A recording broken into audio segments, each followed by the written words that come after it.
পুরান দিনের আর্টিস্টদেরকে যে মনে করে এই অনুষ্ঠানটা হয়েছে, এটা অনেক বড় একটা ব্যাপার।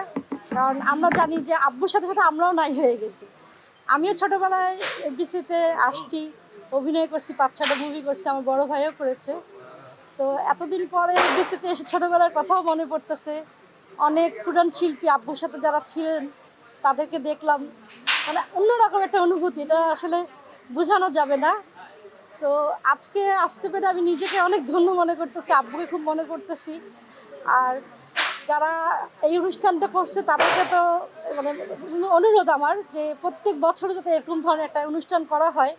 কারণ পুরান দিনের শিল্পীদের কেউ মনে করে না, আর ওনারা আসলে ওই সময়টা ওরকম মূল্যায়নও পায়নি।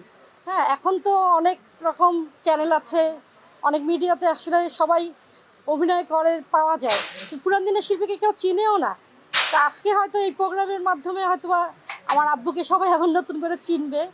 আর যারা অনেকেই মারা গেছেন তাদের জন্য মানে তাদেরকেও অনেকে চিনে না। হ্যাঁ, তো এরকমভাবে যদি অনুষ্ঠান করা হয় তো আমাদের সামনের যারা বাচ্চারা চিনতে পারবে। এখনও আব্বুকে অনেকে চিনে না, মানে ফরিদ আলী কে।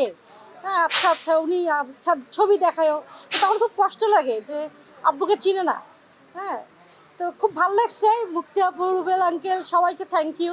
যে আমি একটাই অনুরোধ আমার, যে প্লিজ এরকম অনুষ্ঠান বারবার করবেন, কারণ অনেক শিল্পী আছে হারাই গেছে, কেউ মনেও করে না। Thank you very much. আসসালামু আলাইকুম।